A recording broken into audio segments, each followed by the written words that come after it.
ọhaneze na-ege ntị ndewo no. Aha m bụ Reverend Godwin Chigozie, abụ m onye ozi Chineke na-agọzi na ngalaba Methodist Church Nigeria. N'oge a anyị bịara ka anyị kpekee ekpere ọnụ kpere ala anyị bụ Nigeria ekpere, ọkachasị ebe ọ gbasara akụ na ihe nweta nke obodo, the economy of the nation. Ọtụtụ ihe na-agbawa obi na-eme n'ebe ọ gbasara ngalaba nka. Ọsọnsọ n'ala anyị bụ Nigeria ka anyị nwere ike ịnụ na anụ ọhịa hapụrụ ime ọhịa bịa na ngalaba nke ihe nweta nke ala bịa zuru 30 million. Ọ bụrụ ihe na-agbawa obi, mana agụụ nọ na-egbu ọtụtụ ndị mmadụ. Ọtụtụ ndị ahụbeghị ihe ha riri. Ọtụtụ ndị n'ime obodo enwe ezigbo mmiri ọwụwa, ọtụtụ ndị ewere ahịa ebe a na-azụta ezigbo ihe a na-eri, and all these things. Obodo anyị chọrọ ekpere. Ebe ọ bụla ị nọrọ nata isi gị ka anyị kpere Chineke. Ekpere anyị ga-abụ na Chineke ga-emetụ ndị niile na-ahụ maka ihe nweta nke ala aka n'obi, ka ha chegharịa.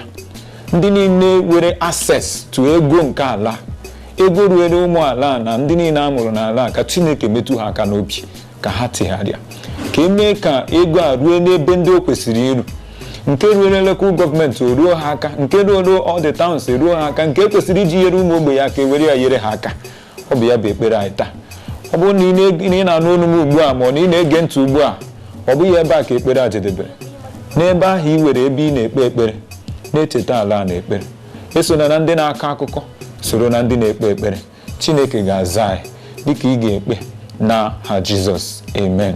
Enigwe anyị arịọ gị ka ị metụ ndị niile na-ahụ maka ngalaba nke ihe nweta nke ala aka n'obi. Agụụ na-egbu ụmụ mmadụ.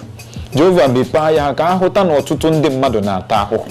Nke a ga-eme ka ha were ego na akụnụba dị nke ndị ala dị n'ala wee nyere ụmụ mmadụ aka.